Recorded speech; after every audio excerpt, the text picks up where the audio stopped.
We started planning, as the house will remember, 3 years or 4 years ago with very little data. It is very difficult to plan without data. Gradually, we have collected data. Gradually, we have made the states and the people in the states plan conscious. All the time we have had to face the terrific problem of food shortage in this country. We came to the conclusion, rightly or wrong, that in the first 5 year plan, the most important thing was the agricultural front. Of course, we are carrying on with the river valley schemes and we have put up factories and many other kinds of plants. But essentially, we realized that food storage was the big problem and we concentrated on that.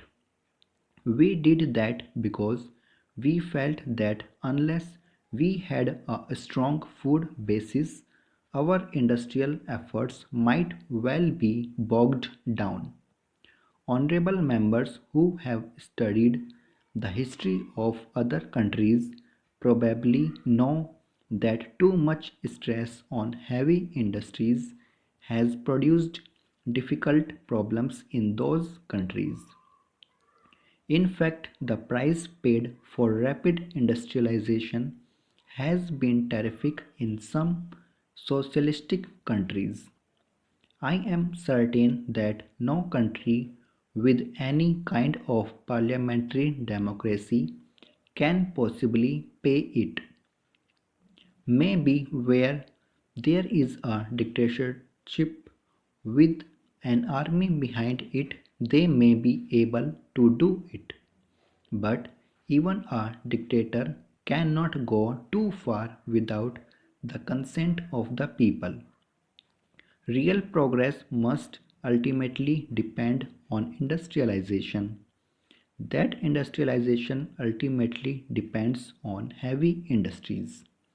Even to preserve our national independence and much more to raise our standards of living, heavy industries are essential. But if we go in for heavy industries alone and not think of other factors, it's quite possible that our problems will become more much difficult. It is possible also that unemployment will grow. We have to face the problems which China has to face. Of course, we hear many kinds of reports about China. There are good accounts and true accounts. There is terrific unemployment in China. Their own leader says so. They are trying to face it perhaps in a different way.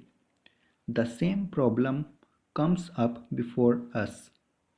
We want higher techniques. We cannot progress without higher techniques. But the moment we think of higher techniques, we cause unemployment. We do not want unemployment, we want more employment.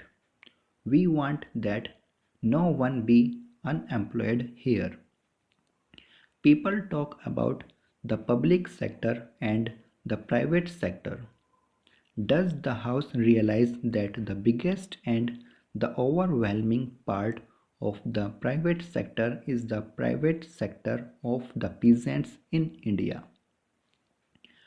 That is the real private sector in our country, not the few factories we have. There is much discussion about the public sector and the private sector.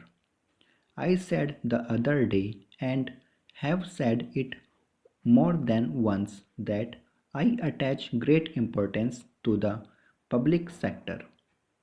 The pattern of society that we look forward to is a socialistic pattern of society which is classless, casteless. So far as the Congress is concerned, for a long time past it has laid down its objective as a casteless, classless society, which obviously can be attained only in a socialistic pattern. But I would beg of you not to imagine that because socialism conceives of nationalized industries, therefore you must have all industry nationalized. I think that as the socialistic pattern grows, there is bound to be more and more nationalized industry. But what is the important is not that there should be an attempt to nationalize everything, but that we should aim at the ultimate result, which is higher production and employment.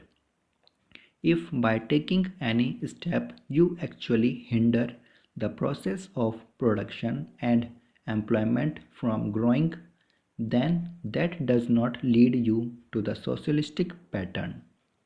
In a country like India, where money, trained personnel, and experience are lacking, we have to take advantage of such experience, training, and money as we have.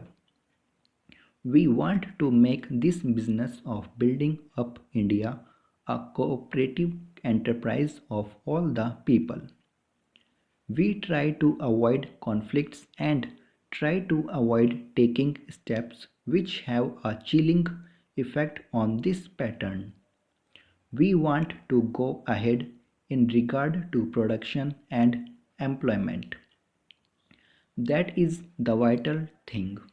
And in order to attain that, we have to create the right atmosphere and encourage initiative. In regard to the public and the private sector, it is obvious that we have the limited resources we have in the hands of the state. We cannot do all that we want to do at the present moment. We shall, of course, try to do as much as we can. But some people suggest that we must prevent the private sector from functioning in the field of industries. I think such an idea comes from confused thinking. I do not understand this attitude. I want a socialist society in India.